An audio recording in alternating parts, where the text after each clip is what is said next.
Good morning, YouTube. Welcome to another MMO Anthropology. This is Amberist, and I'm bringing to you a little bit longer than normal treat this time. As you all know, we were along for the ride when City of Heroes went into that digital waste bin in the sky when NCSoft shut it down. So we won't be seeing very much footage from in the game anymore, especially interviews. So here is the very last interview I ever did in City of Heroes. This is from the live stream, and it features everyone who came along with me. Some veterans of the game of 8 years, and at least one who only joined very recently. And we'll have a take at why they chose their characters, what they did with them, and how they built their costumes, and the power sets that make them work. So, I apologize for the quality. It's probably a little less than I usually do, and the length. But if you're interested in hearing about the experience of people who have been playing the game for a long time, why they made their characters, picked their costumes and names, and etc., here we go. Until next time, see you all out there.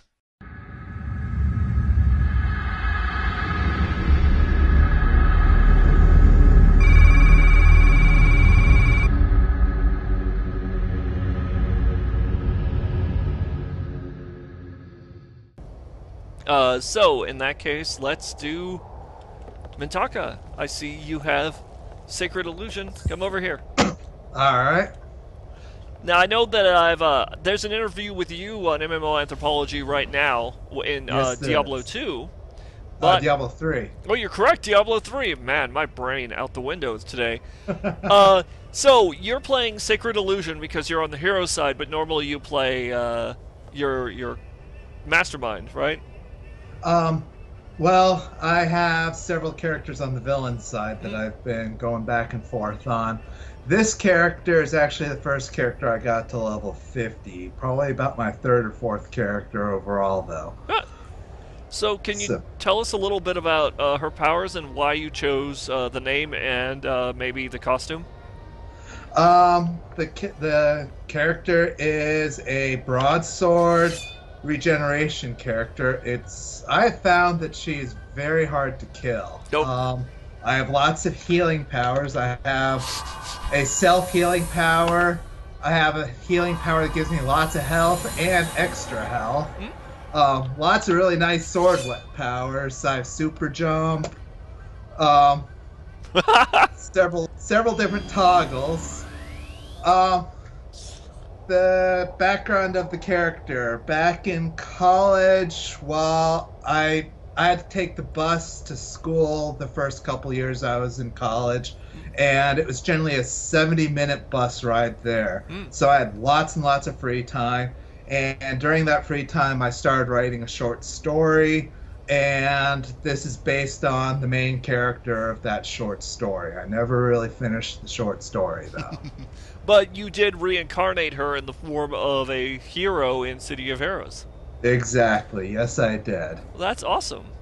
Yes, and if you click on the little journal or if you click on, I think you could click on the character and go to info.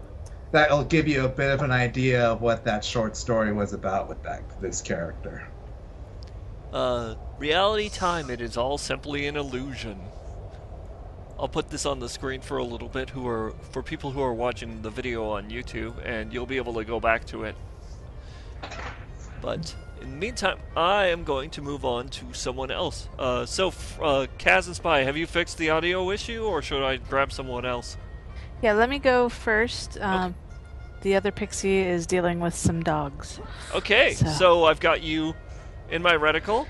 Tell us a little bit about Pixie Frost, and actually you might as well go into about who the Pixies are and why we have several on the crew right now.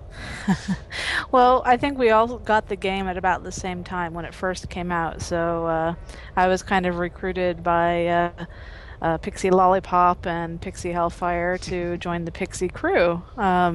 So basically the gist of it is we're all pixies and we wear these schoolgirl outfits. That's generally how it started, of course. Pixie Hellfire has kind of branched off into quite a bit of a different pixie universe. I think he has about 50 pixies plus other characters. So there's a lot of pixies going on. But I have two Yes. pixies. This is the one that I've been with the longest, but I really haven't leveled this one up, so I don't have a lot of really cool stuff like I had with Scrumptious Lumpkin, who has, kind of a lot of powers and stuff like that. No. So I'm really basically Pixie Frost to have ice powers to contrast against Pixie Hellfire and Pixie Pyro and, all the different pixies with firepower. And for anybody watching this, I have an interview with Pixie Frost in her Scrumptious Lumpkin form on the MMO Anthropology channel, where we talk about why she built the villain Scrumptious Lumpkin. But since we're talking about Frost, why did you choose her powers? Like, what's her power set and how does it work? Just cold powers, anything that's chilly. Right now her big things that haven't been working too well since we're a little bit higher level. I think I'm only like 20 something. I've got freeze rays. Turn some of them on for us if you can. Here is most of them don't activate. Are targeted? Yeah, okay. Here's my ice storm, which is pretty much my favorite. Even though it does very little damage, it gets everyone in the room, so that's pretty nice. I've got the Chilling Embrace, which is a protection sphere or something.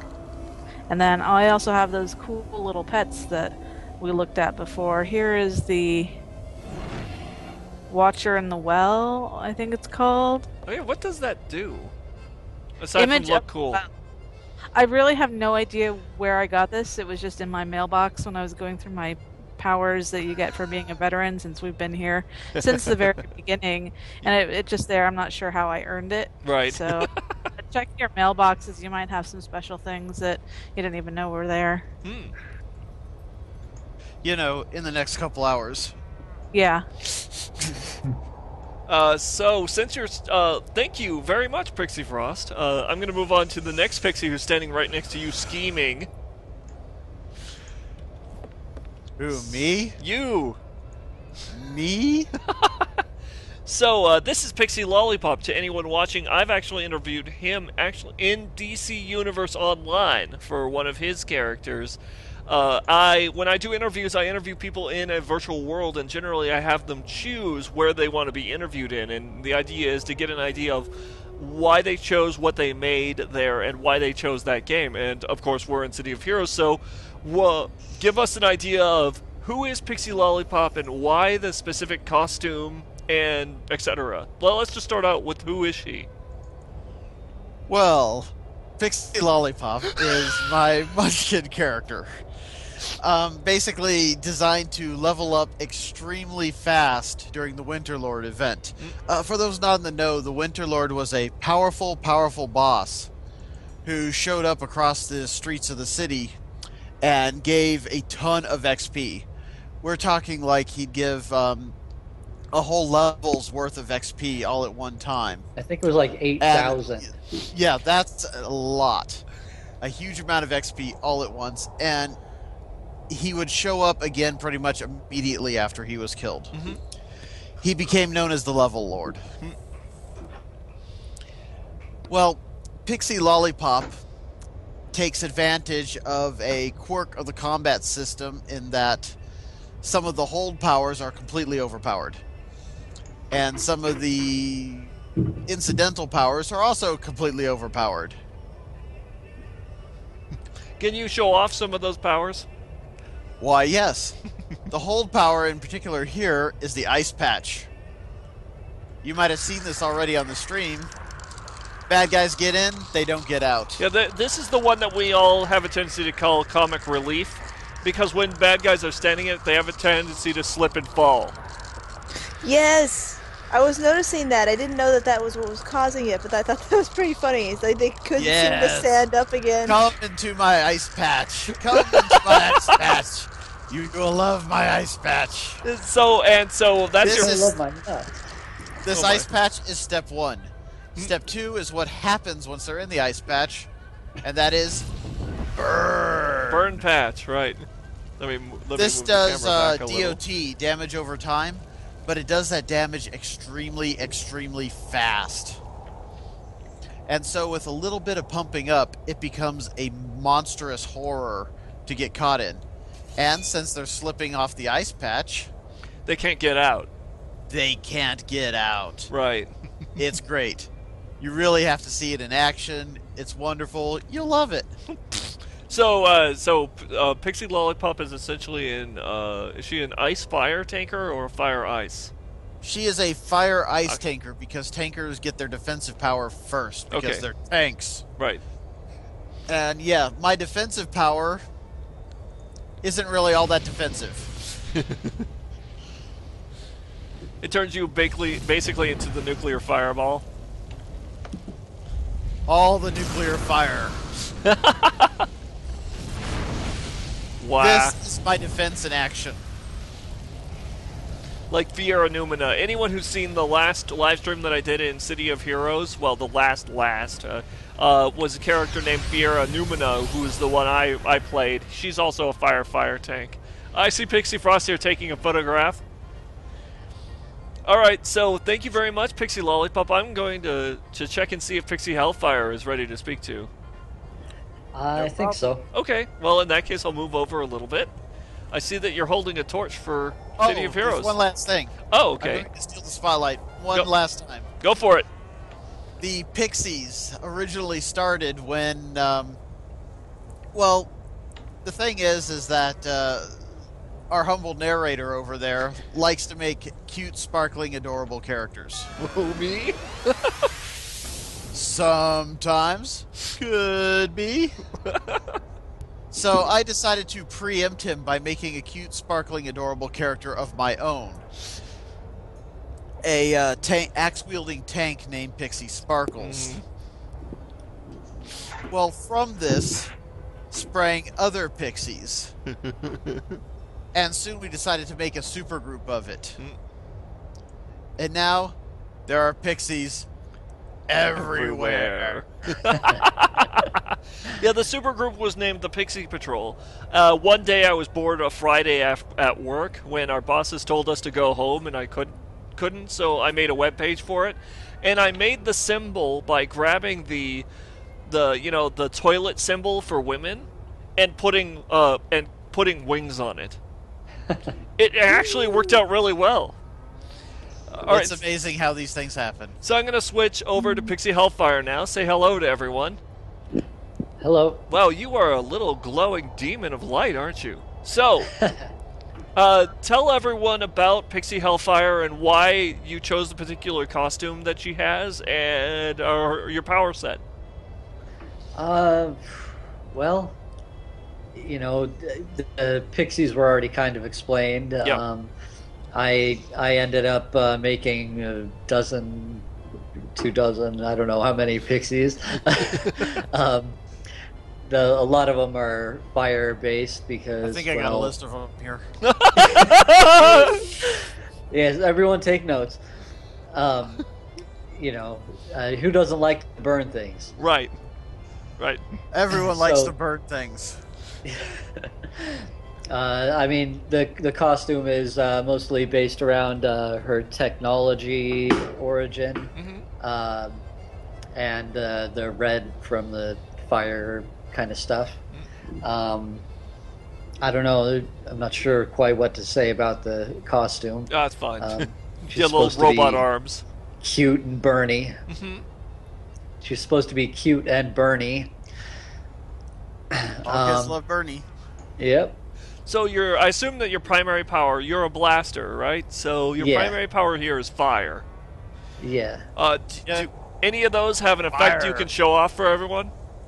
Most of them require someone else to be around. Like a target, yeah. There's a Inferno here. Ah, yes, you have an explosion, like a Nova. I can do that. Well, you can at least make your hands go on fire. Yeah, that, here it goes. And, I also have, let's see, Force of Nature here, which is a scrapper kind of thing, except, I could get it as an epic power. The same with this personal force field, which would prevent me from dying if I remembered I had it. It wouldn't prevent you from dying. It'd buy you a couple extra seconds. You're still a blaster. Actually, this makes you pretty much invulnerable, I think. Oh, force of nature? Yeah. Force... Plus personal force field. Oh yeah, I've got all those too, and I've got temporary invulnerability. Anyway, well, this isn't supposed to be about me. It's supposed to be about you. What is your secondary power? I recognize that you've got this little drone hovering around your head. What is that? It's technology. Damn it. It's a targeting drone. Targeting drone. Traps? It's no, it's not traps, I don't think. I don't know. Okay. It's got a drone and web grenades, caltrops, smoke grenades, aim, trip mine, cloaking device. Lots of good stuff. I believe the thing around your head helps your accuracy. Yeah, the targeting drone. Yeah. Cool. Well, is there anything that you'd like to add before I move on to our final critter, Hell Ripper? Who is over there dancing in the fire? Not that I can remember right now. Okay. Devices. Devices, yes. Yes. Okay, well, let's head over to the fire. Let's see here. It won't light me on fire, will it? Nope. No, it won't. Nope. No. No fire damage. Well, not Borderlands. Hello there, Hell Ripper. Hello. So, I know that you're the newest critter to this entire thing, which means that not only do you have the lowest level character, but you only recently got into City of Heroes. For anyone who wants to know, Hell Ripper is played by Arian Keith, who I've also interviewed on MMO Anthropology in Team Fortress 2, where she plays a pyro. Well, I mean, standing in the fire, I guess that's kind of a dead giveaway. So, Hell Ripper, you have an interesting costume on this, like leather and barbed wire, if you would stand still for a moment. Oh. Let's see if I can fix that. Tell me a little bit about why you chose the costume, and a little bit about the background of the character. Like, why did you put her together the way that you did? Well, my very first experience playing anything outside of The Sims or the really, really ancient, 2D MS-DOS games that I used to play was, well, this one. This is the fancy 3D game that that I had played, and Kid introduced me to this. Well, if you're a narrator. Introduced me to this when I first started going out with him, and let me play this game on his computer. So my character was on his account, so we didn't actually get the chance to play together. I never had a computer that was capable of playing City of Heroes until it's been a little bit less than a year ago now. Maybe almost a year ago.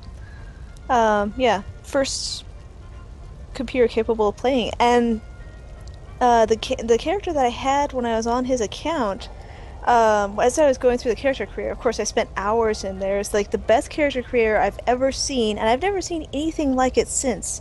DCUO could work its way up to that eventually with enough work, but City of Heroes just has the best thing going on ever. And when I came across this one costume piece, if you look at the face, I really love the way... DCO needs a lot more bondage gear. Oh, yes, I know. It's just like they've got a few gothy they've got like one gothy outfit really, and you have to heavily modify other things to make them look interesting.